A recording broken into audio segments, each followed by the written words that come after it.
everyone. Thanks for your patience. If everyone could take a seat, please. There's some more seats up here if you want to come up a little bit. It is my distinct pleasure to introduce our last panel of this room for the day, Transforming Museums Through Playful Learning. Woo! In our final panel, museum professionals from the Met, MoMA, and the Seattle Art Museum share how they've built games at vastly different scales and budgets. Get ready to explore how play, regardless of scale, is reshaping what museums can be. And with that, I'm going to hand it over to Kellian Adams Pletcher, the director of GLAM Innovation at FableVision Studios, to kick things off. Thank you.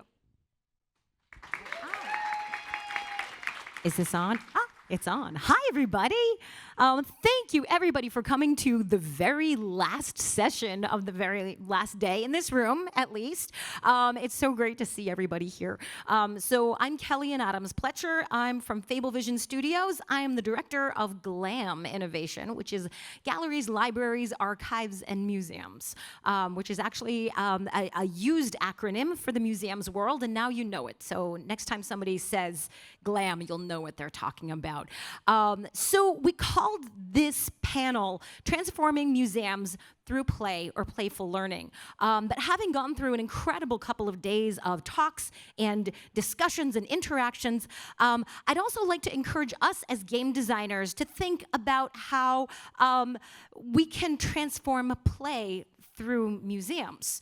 Because right now, I feel like I've heard so much incredible talk about digital spaces and what can be done through digital spaces. And yet, when it's time for us to come together to talk to our community, we don't do it in a digital space. We do it here.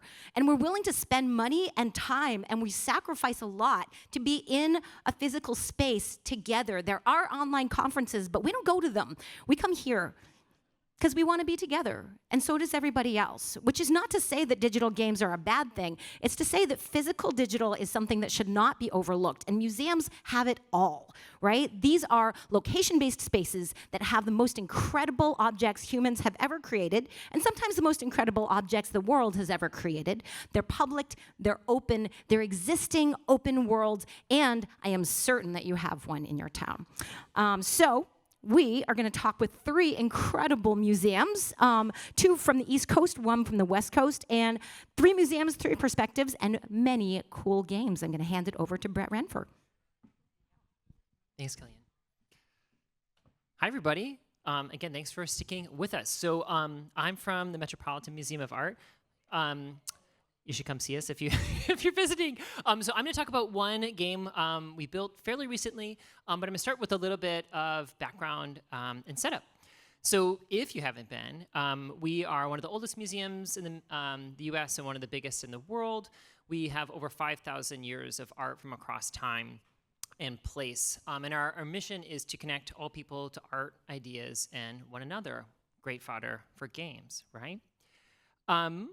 I have, if you have been to us, you probably know we're known for our more kind of classical or traditional galleries, but we've really been pushing into more playful spaces in the last few years. This is our children's space, the 81st Street Studio, which is a free drop-in space filled with physical and digital interactives. And selfishly, it's a segue too. That's how I'm at the Met, was leading all the media on these projects and thinking about how we can do this stuff internally.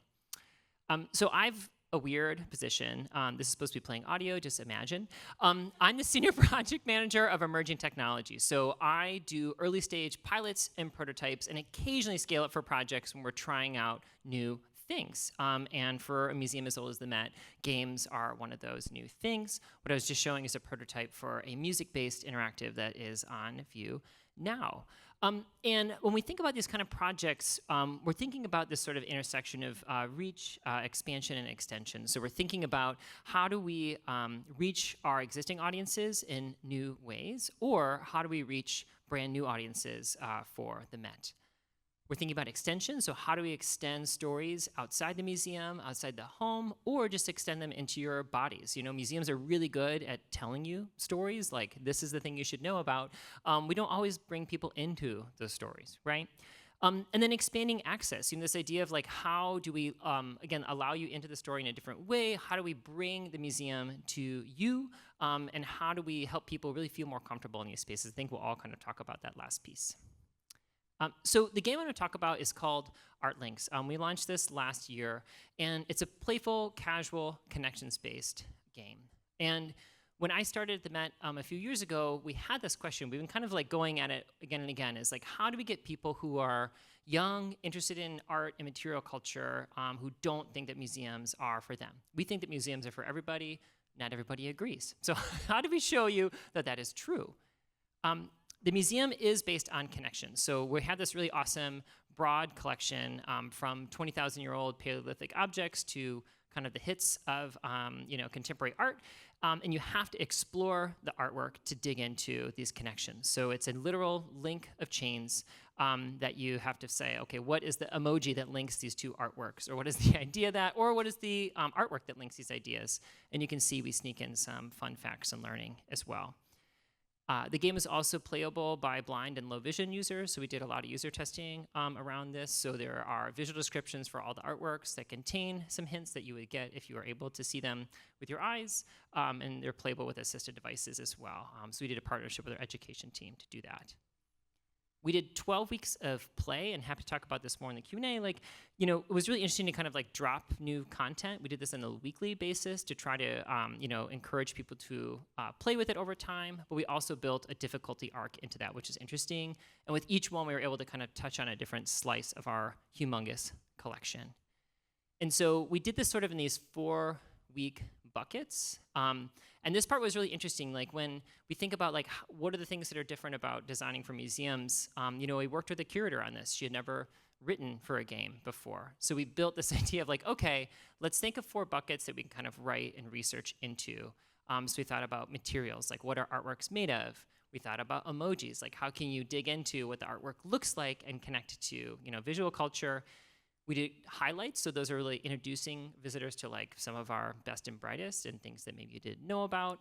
And then we said, like, how do we get people who are in the sort of digital native space really connected and have these like kind of deep hits, like randomization, like things that are connecting on art and code together. And as you'd expect, that had a difficulty arc too. So the material one, once you figured out, oh, if I can read an artwork's label, everyone knows those, it tells me what it's made of. The emojis you can kind of look at. The highlights you have to read and understand a bit more, and then this one that was either Web3 or art and code, you really had to like make some conceptual jumps. And then the last thing to kind of close out, what we try to do is have this sort of gamification outside of just the game itself. So we had this sort of like rewards or an achievement structure too. And again, if our whole goal was bringing in a new audience and helping them connect to the museum, we also did prizes, which was kind of insane, but it was really fun. And so it was like how many, if you did 3 games in a row that you didn't lose any lives, you did 3 lives, you could get this sort of badge for like a puzzle master, or sorry, the ace. We had ones that you could, if you went back to the Met's website afterwards, you got like a little badge. So we had all these different pieces, and then you'd be entered to win, a visit to the Met, a book, things that again brought you back into what we jokingly call the Met cinematic universe. And then for the super fans that had all of them, we had one additional piece so you could be entered to win a private tour, which of course brought you to the objects that were in the game. So the closing the loop is like trying to bring people back to the museum. The woman on the far right up front is Destiny Fillmore. She was the curator of the game with me, and so she could talk about like, hey, remember this one? And it had this hilarious emoji thing. This is like actually what it's about, and bringing people kind of in there. So it was super fun. It was super exciting, and in a different way to bring a different audience into the Met. I'm going to pass to Seattle.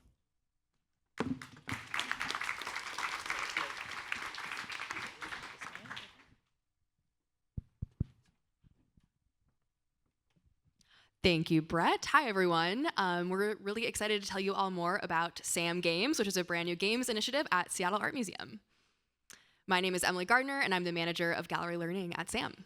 And my name is Ramzy Lakos, and I'm the digital interpretation designer. So, SAM Games is this initiative that launched just this May, and it's 7 paper-based games that are designed to be played anywhere in the museum.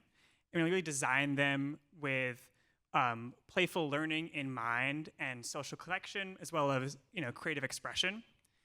So a little more context, about the Seattle Art Museum. We are the largest museum in the Pacific Northwest, and we have a kind of encyclopedic collection of art, which basically means that it spans from all over the world. And generally, one thing that a lot of museums contend with, and this includes Seattle Art Museum, is finding ways to have visitors engage with our collection, ways for visitors to engage with each other, make meaning, and connect. And so we started asking ourselves this question of, how do we encourage engagement with our artworks? And for us, a lot of it came back to playful learning. And it hits at so many of these things that art museums specifically struggle with. How do you be in an art museum? How do you engage with others? Do you feel comfortable moving your body or making sound? And games and playful learning can get at so many of those things. And that really led, for us, this initial project goal of finding ways to engage visitors of all ages in playful learning by encouraging personal connections to the art, creative exploration, social bonds, and movement. And ultimately, that kind of laid the foundation for some of our development work. So we had that project goal in mind starting about 2 years ago at the outset of this project, and that kicked off our brainstorming of coming up with game concepts from the ground up. So we started off with ideas, continued developing those concepts, and that eventually led to paper prototypes, some of which you can see on the screen here. I think in the end, we had about 20 different paper prototypes. Some of them were very bad games, ones that we did not move forward with. So we explored all sorts of different options and picked some favorites to move forward with and to play test. So this is an action shot of Ramzy and I play testing with some visitors. So we knew that we wanted to do play testing to get feedback, and I have to give a shout out to Kellian for doing so many Zoom calls with Ramzy and I and basically teaching us how to do play testing sessions. So we learned a lot from her, and those play testing sessions were crucial to the success of this project. So we started with some internal play testing sessions with Sam's staff, and after those we moved on to testing with visitors.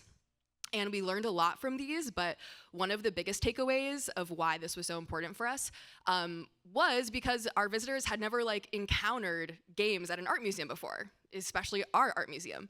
So this was kind of a new radical thing for them, and we didn't really know how it was gonna land. So just even having the playtesting sessions be a piece of evidence that people are excited about having games at Seattle Art Museum.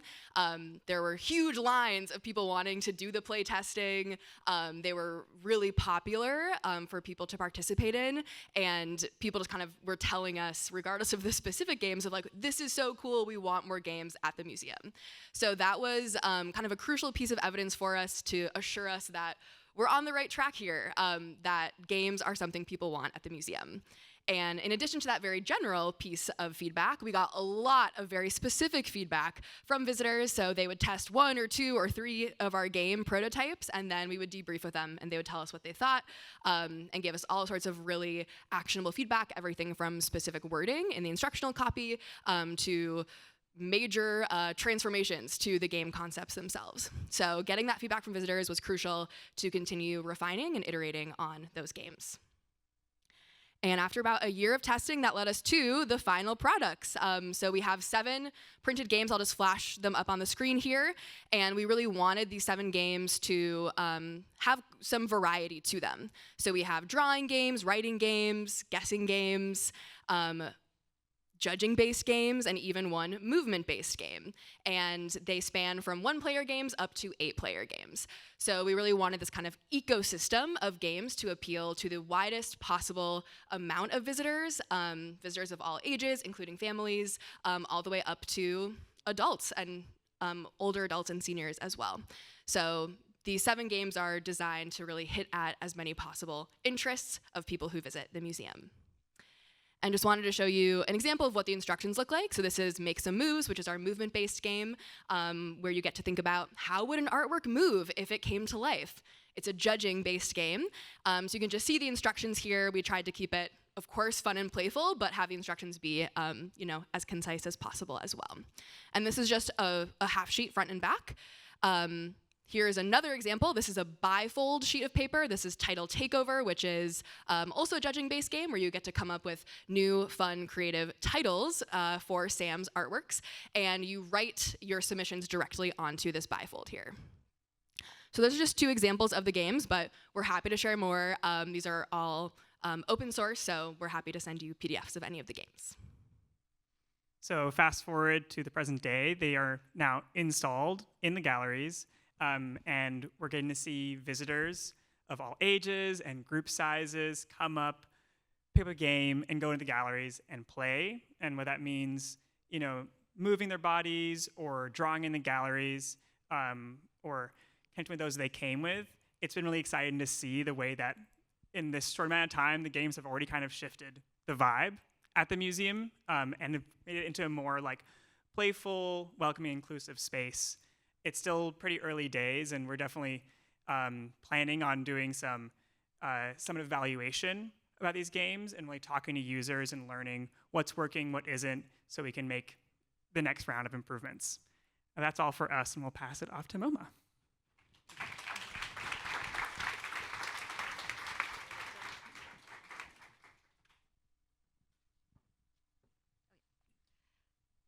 Hi, my name is Elizabeth Margulies. I'm the Director of Family Programs and Initiatives at MoMA. And I'm Cari Frisch, the Assistant Director of Family Programs. So, at the Museum of I feel like I need a step stool. At the Museum of Modern Art, we strive to be a catalyst for creativity, experimentation, and learning. Through our family programs, we foster meaningful connections between kids and their adults, works of art, and the museum. Today, we'll share just a few examples of how playful learning helps families connect with art through our tours, games, and hands-on experiences. Oops, yeah, there we go. Nope, go back. So, at the heart of our work are family gallery talks, built around universal themes and open-ended questions. They invite families to draw, move, make sounds, and explore materials, creating playful, shared experiences with art. One of our earliest game-based projects was Material Bingo. Families borrowed custom bingo cards and explored the galleries, looking closely at the materials artists used. The goal was simple: slow down, notice more, and make exploring the museum fun. In 2013, we partnered with the Institute of Play to create Everyone's a Critic, a social game inspired by Apples to Apples. User testing taught us that context matters. Visitors weren't interested in playing during a typical museum visit, but the game resonated during free Friday nights when audiences were younger and more social. The potential of games has been in my mind since then, and fast forward to 2023 when I participated in Games for Change's game plan for museum educators, which led me to design a game-inspired activity guide for families to explore the museum on their own. The idea came to me when I was visiting Brett's museum with my family, and I really wanted to see certain works of art and developed quests in an effort to get my kids to navigate through the museum. We've been playing a lot of Zelda Breath of the Wild at home, and my husband and I discovered that quests were very motivating. And that at MoMA we don't have cool swords and shields and stuff. So I thought about how we could apply some of those ideas to a modern and contemporary art collection. For the Art Quest Guide, I designed 3 different quests that employed both game-like activities. For instance, navigating to a work of art that showed a place and trying to collect things for your inventory along the way, and also the inquiry-based, close-looking engagement strategies that we use in many of our other programs. Another way we foster playful learning is through the Heyman Family Art Lab. Since 2008, visitors have experimented with art making inspired by the collection. Our current installation explores sound as a creative material. Yep. Kids and adults can build sound sculptures, experiment with the sounds of everyday materials, and explore color and sound on digital interactives. Our next art lab installation will focus on the theme of imagination and will feature a digital play experience developed with FableVision Studios. Our goal is for visitors to use their imagination to create art inspired by work in MoMA's collection.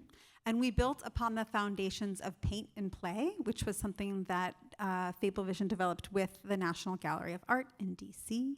We added prompts that were specifically related to the artworks. So for example, in response to Vincent van Gogh's Starry Night, you could paint the sky at another time of day. So this is one example. You can see the artwork in the corner and a prompt and a little bit of information about it. And then there are digital tools that you could use to paint your own night sky.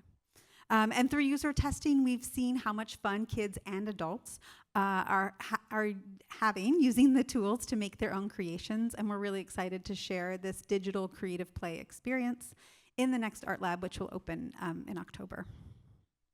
So in summary, we often use playful learning techniques to engage families with art, with each other, and with the institution, whether it's through movement activities in front of works of art, or developing games that encourage visitors to see art differently, or digital play experiences inspired by our collection. And we're excited to share more with this panel and answer any questions anyone may have. Thank you.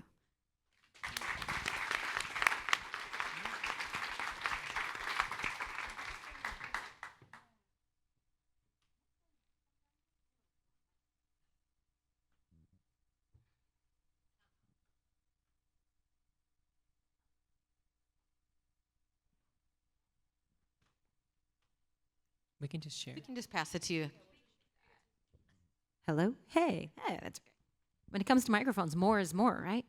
So, all right. Hey, just a show of hands. Who has ever been to a museum, ever in their entire lives? Okay. All right, right. So museums are a universal experience. Who's been to a museum, let's say, in the last 5 years? Nice. Who's been to a museum in the last year? All right, fantastic. Okay, so we have a baseline of what we're talking about. So we're gonna ask a bunch of questions. We've got maybe 15, 20 minutes to ask these guys some great questions, and then we'll open it up. And please ask us all and any questions about the museum's world. I know it can seem like a black box sometimes, but in fact, the true world of museums is just people like us, everybody working too many hours, over-educated and underpaid, trying to do the work that we love. Yeah, so please feel free to ask any questions. So my first question for you guys, and this is for everybody, it's sort of two questions. You can answer it sort of however you want. One is generically, why do you build games? Or why did you build this particular game?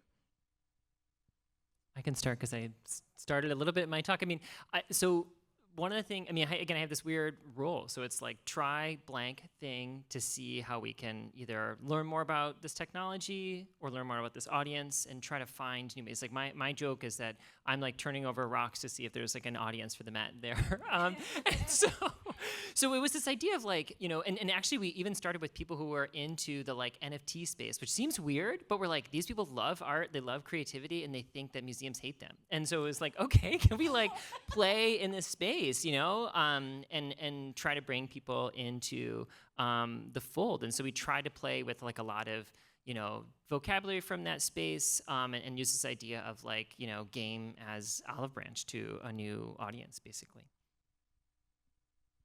I guess we can just go down the line here, and I'll start us off. It's kind of similar to what Ramzy shared in our slides here, but we, in our jobs, think a lot about how to just boost visitor engagement. So for us, it was a little bit less about like trying to bring in new audiences to the museum and more about trying to enhance the experience of people who are kind of already coming to the museum, which over time shifts the culture and might lend itself to new audiences, but really trying to like break down the barriers of perceived like elitism at the museum that you know, can't move your body, can't really speak at your normal volume, can't really socialize in the way that you normally would in your daily life. So just trying to change the perception of the types of experiences you can have at the museum, especially around the ability to express yourself and be creative and connect with other people. I think just to add on to that as well, that I think that games are amazing because they provide a structure for play, and museums can feel quite structureless when you're there. You don't know exactly where to go or what to do. And so the game provides like a framework, provides a thing to do with you and your friends while you're there. And that's, I think, really helpful for people. Yeah, I think everything everybody said. And I think sometimes we'll design a game because we're interested in something. We have an idea, we want to play it out. The really neat thing about, I think, all of our jobs is we can come up with an idea, ideate on it, test it out, and really try something new and creative. I think we're always still thinking about our audience, we're always thinking about the objects, but we're thinking about what's a different way to engage with it.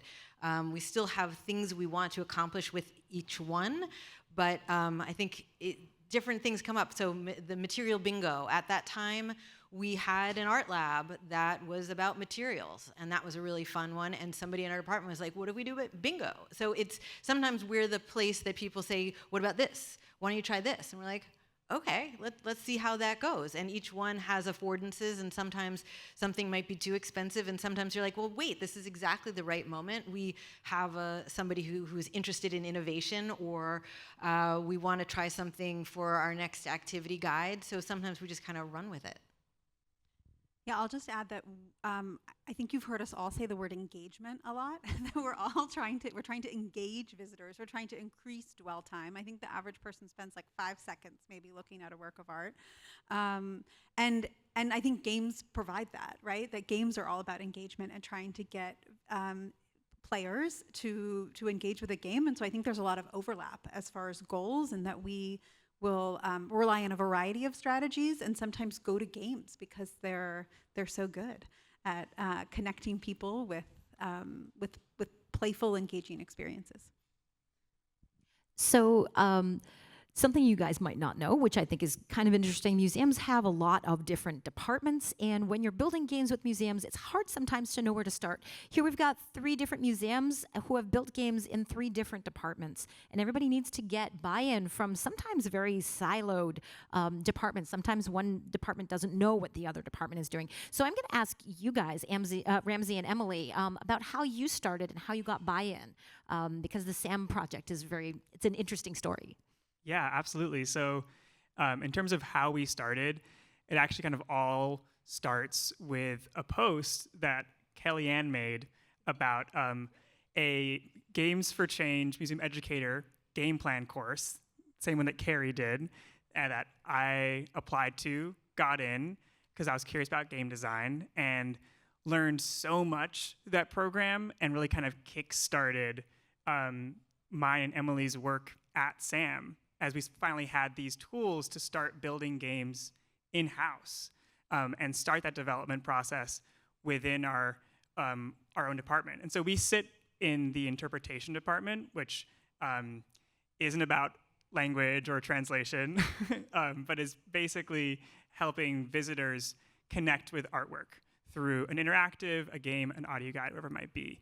And so we sit, within the education division broadly, we create a lot of different types of engagement opportunities, but I'll pass to Emily to talk more about like how we actually kind of started with this project and which departments we worked with.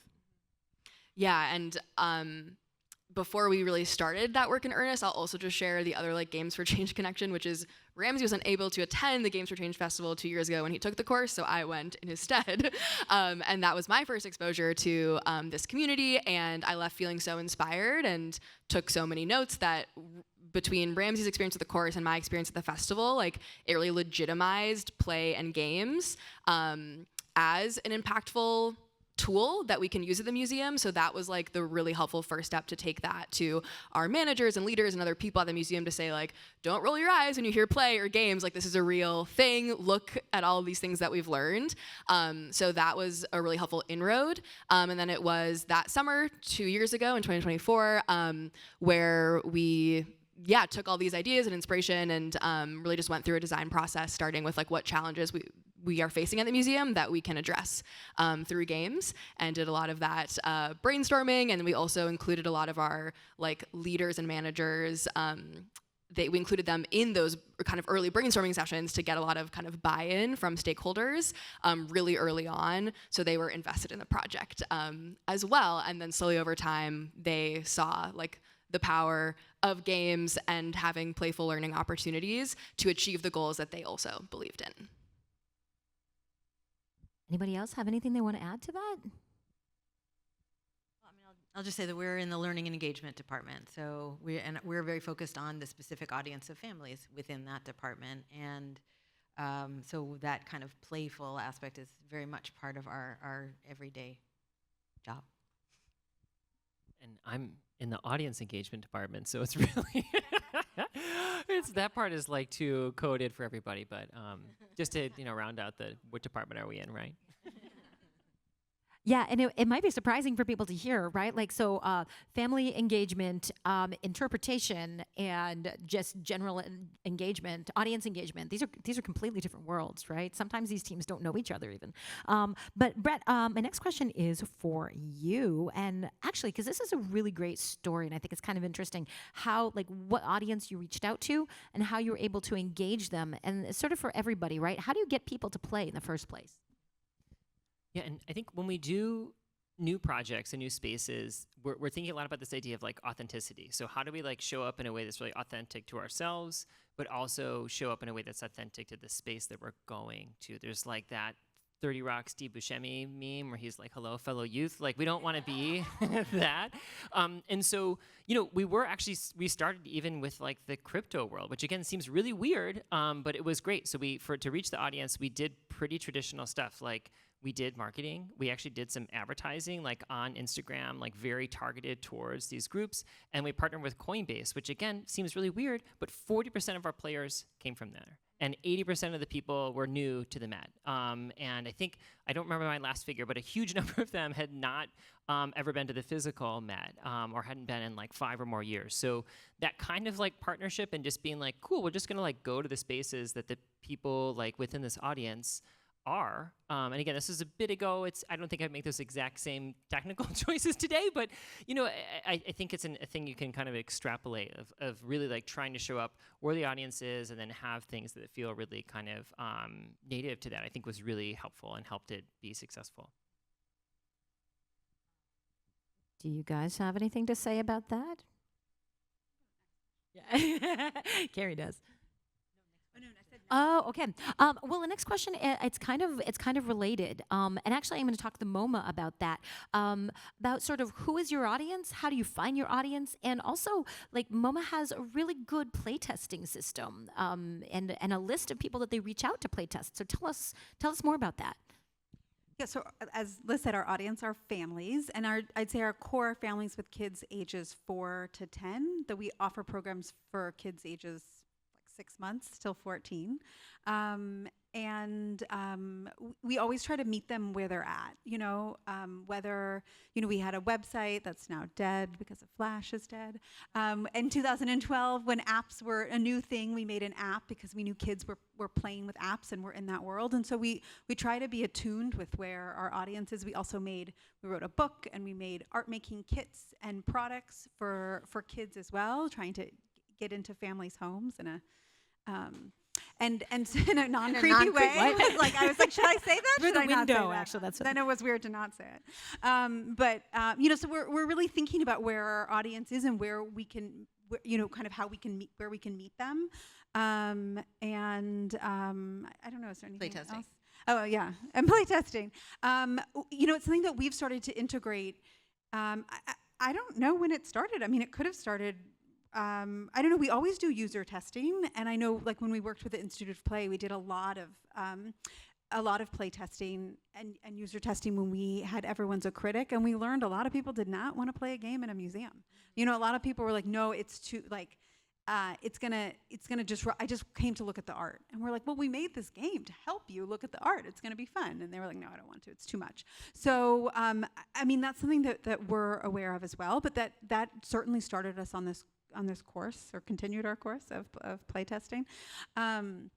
And it's something that we try to have kids' voices be part of what we do, whether we're like with the activity guide that I made, I always incorporate playtesting to actually test it with families. I think I think I know what a kid's gonna like or think, but you don't really know until you do it with your users, and also in the physical space too. And then you're like, oh, actually, it's really hard to get from here to there.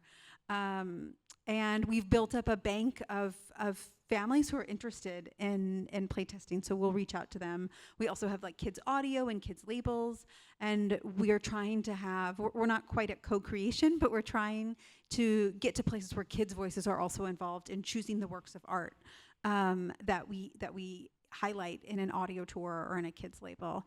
Yeah, anything that I'm forgetting? Move on? Okay. So you guys have a list of playtesters specifically that you send an email to. Is there any way for people to get on that list of playtesters? Well, do you have children? No, I mean, Me really. personally, no. But So no, honestly, it's people who already usually have some kind of connection to the museum. Although it is interesting to do it for somebody who really has no connection whatsoever. Depends on the goals. We often have like, okay, we need to test this, but we've got a really short runway before we need to go to press on this. So there's always that kind of like, okay, we send it out to the network of people and we say, we've got these dates that we can test, or kids are off this week, let's do it then, things like that. Yeah, but I'm proud that it's really worked into our like project management too, that graphic design knows that we have to have at least one round, hopefully 2 rounds of playtesting when they're working on schedules, let's say for a printed material or something like that. It is something we prioritize. Yeah, and I would say I'm sure Sam has similar thoughts. Like, for one thing, if people are interested in working in museums, is there's something really interesting about how audiences are so driven just by like time. Like if you think about who is available to like come to the museum at like 2 p.m. on a Tuesday, versus like a Friday night versus a Saturday morning, like and for us when we're doing our user testing, we're trying to just be so much more honest and cognizant about that. And then that idea you touched on this too of like who you've kind of invited in versus doing intercept. So we've started doing kind of a mix of just like going and popping something up on the floor and letting people try it, and then thinking about like, okay, we did this on a Tuesday, it's all septuagenarians who are there, like hanging out, which is great. Like we love that audience, but it's really different when you show up at 10 o'clock and you can't move because there's so many strollers on a Saturday in the morning. And then it's really different when we started to do some of these like invite only of like, hey, we have a weird tech thing to try out. Will you come to our museum you've never been to try it? Because that is this like other special audience. So I think it's really goals driven, but trying to be really specific and strategic on that sourcing. But also that last piece is when you have this group of repeat visitors or repeat invite, those are the ones you can try like the really early stuff, because you don't have to be like, here's what we're up to, what our museum's about, but they're like have a baseline. So you have like a jumping off point too. So it's that like design of the testing and the testing group is like really crucial of all these sort of pieces. All right, so last question before I pass it over to you guys. So this is sort of, I was looking at this question, it was like, what makes museum games unique and why is it the collection, right? because as you guys know, what makes a museum is a collection. These are collecting institutions. And so if you have a game that's really not focusing on it in any way towards the physical objects in the collection, then it's like, well, I don't know what the purpose is. So my question is, what makes museum games special? What are the affordances of museum games? What are the challenges of museum games? I'm going first? Okay, cool. I mean, so I'll start with my little window of like the offsite game. So one thing we were half joking about when we were talking about this is rights and copyright, right? Like we want to group couch things in the collection. At the Met, we have a lot of things that are in the public domain, which is lovely. We can use them, we can crop them, we can colorize those. We saw those images. With my game, we worked with living artists. So we've sent like dozens and dozens of emails being like, hey, you're going to be in a game. Like, we're not going to crop your artwork because it's a copyrighted material.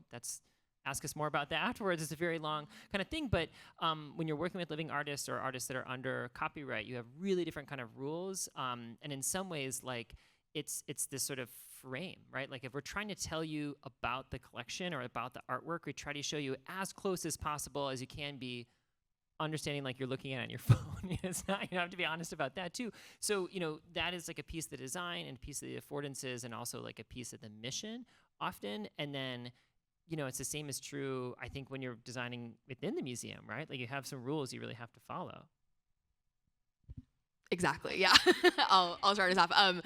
Yeah, there are definitely rules you have to follow, which is a very unique challenge of trying to get people to have fun and be playful in a museum when they can't touch the art. And that is like the one thing everyone knows about art museums, and like what a bummer. Like it sounds super not fun. So trying to like convince people that you can still have fun in a museum, but also they still can't touch the artwork at the same time, like it's hard to kind of achieve that balance.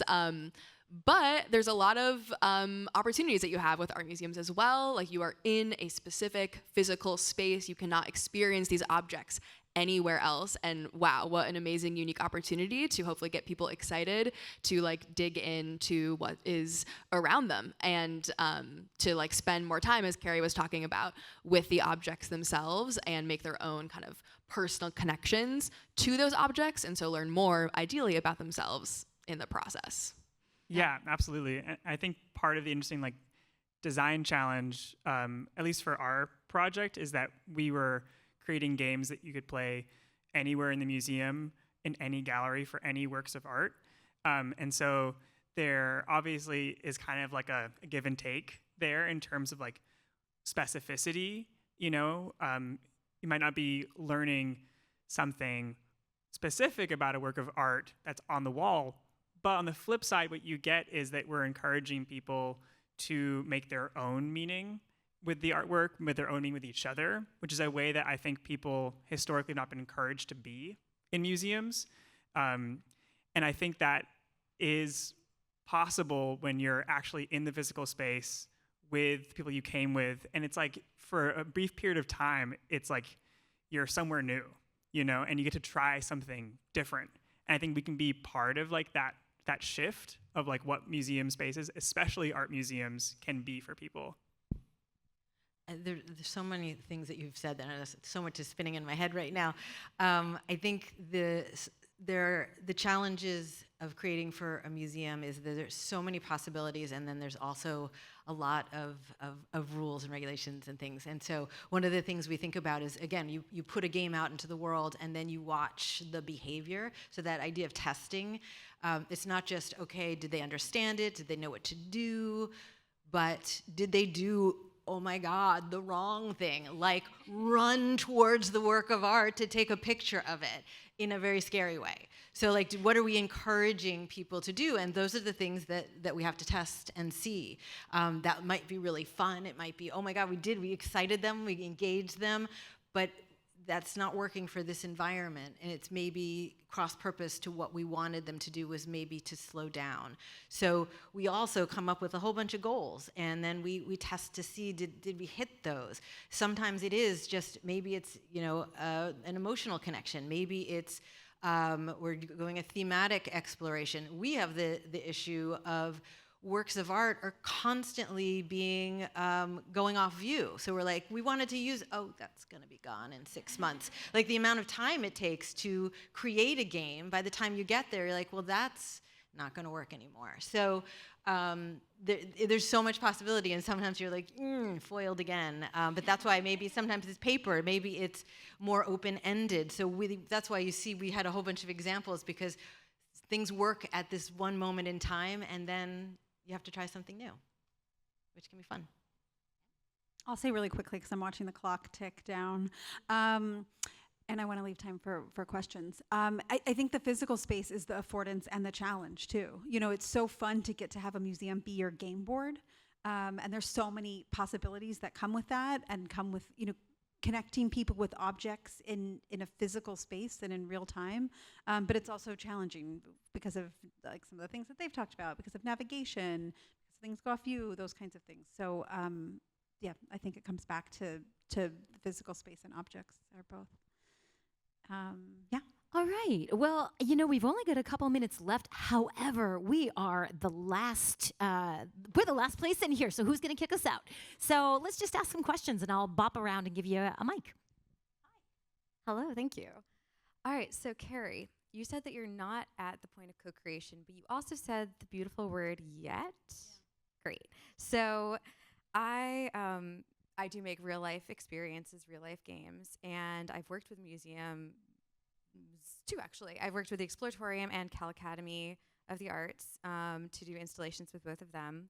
And it's, I think, a very rare thing to get to do that kind of installation. But people are also always asking me, like, where are places that I can make this kind of thing? And so I would love to know, are your museums the kind of place that I can reach out to you guys about this kind of co-creation, and that I can send other designers to do that sort of thing as well? Because there are people who would love to make things on those canvases that you've described. Like, these are incredible, unique containers, and I think that you could get some really spectacular games in your places made by the kind of incredible minds in this room. Yeah, awesome. I'll just jump in and say, co-creation, we're talking about very specifically with kids. So that idea, we collaborate all the time, so that we do not like work with just ourselves. So there are collaborations that happen, and sometimes we'll put out a call, and sometimes we'll just reach out, and it comes out over time and experimenting. And what are we looking for right now? Who knows somebody? So I'm not going to say open the floodgates, please email. But I do think sharing what you do, I think LinkedIn is a great opportunity. Again, can't take every single call, never know what's on my plate. But do let us know what you're about. I think, having your website, letting us know what your visuals are. We're doing all kinds of giant festivals now, and that's another giant sandbox that is new to us that we've been playing around with. So that was very specifically about co-creation with kids, is where we haven't fully gotten there yet, but we definitely collaborate all the time. And that game we're doing right now is with FableVision, so yeah.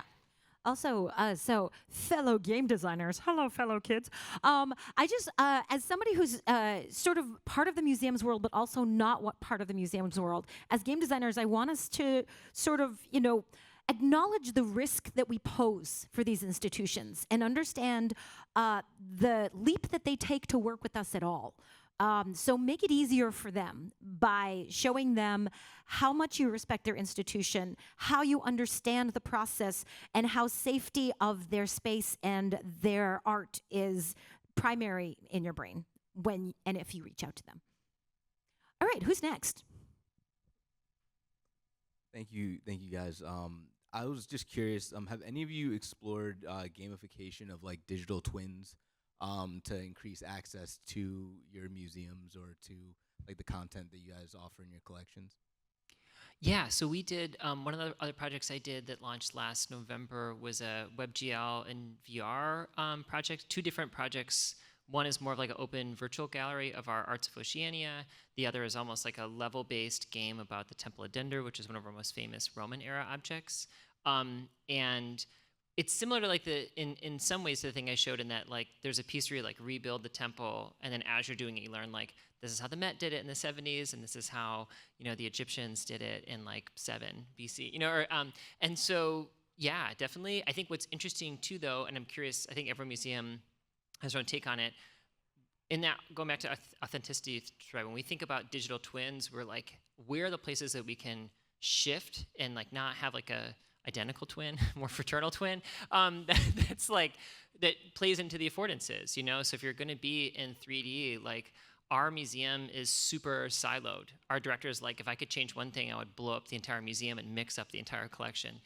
Guess what? We're not going to do that. But when we're in VR, why wouldn't we? Like, why would we rebuild all these sort of walls and silos that mix things up? So yes to that, and really interested in ideas that like that use the things that are interesting about 3D spaces and virtual spaces in a different way. I didn't know if anybody else had it. I think we have There's so many questions. Yeah, but if you have more, come talk to us after.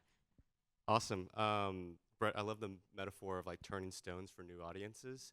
And it's really interesting hearing how all 3 museums have different processes and constraints and budgets, as well as like objects and spaces.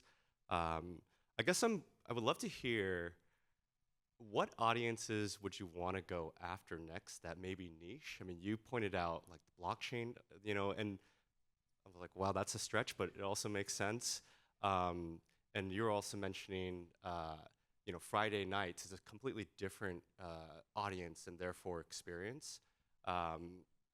yeah, would just love to hear if there's any that come to mind, and because I know each museum serves both local populations as well as international or non-local draws, and love to hear if any come to mind. I mean, with international tourism down, we are very interested in local audiences at MoMA. And, you know, I'd say Kellian for years has been like, you should like develop games to get gamers and game designers to come to your museum. You know, so I think that's just one example of I don't think it's right to say niche in this audience, but you know, of one audience too that we could develop interesting, engaging programs for to get them to come to the museum. So if we could collaborate on developing an awesome game, you know, that would get people local visitors who wouldn't otherwise come, that would be, it would meet a lot of our goals and ambitions. I don't know if anyone else.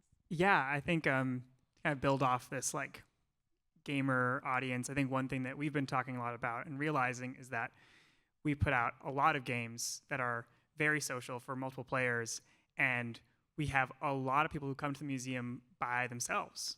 And our one-player game is one of the most popular, and we just have that like these two options. But we're, I think, really interested to push into a space where people can come on their own and have like a really meaningful and gamified experience at the museum by themselves.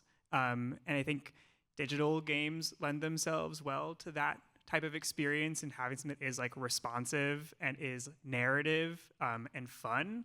And so, you know, this is less a specific audience, is more just like a type of visitor. You know, the single visitor is definitely an audience we want to think about. I just want to also add, we're in a really interesting moment in time, kind of what Cari was saying, international visitorship. I don't know if you realize it is down very much in the cultural sector, especially here. And it makes me think about the fact that it's 2026. 2020, we lost everybody. People weren't coming. We were closed. We went online. We had my favorite part of the day was connecting with Letsatsi in South Africa and doing an online class.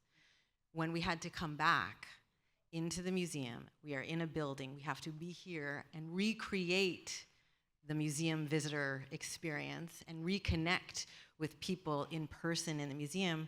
A lot of us had to stop doing the online programs because we couldn't do both financially and also with our time. So for me, what I would love to do, we had a game for years that was incredibly popular. It was a really weird little game called Destination Modern Art. Destination Modern Art, an intergalactic visit to MoMA and MoMA PS1. Got one fan back there. No, Barry it was huge. It was the most trafficked site on MoMA, page on MoMA, and it was Flash, so it went away. But we had connections to school teachers.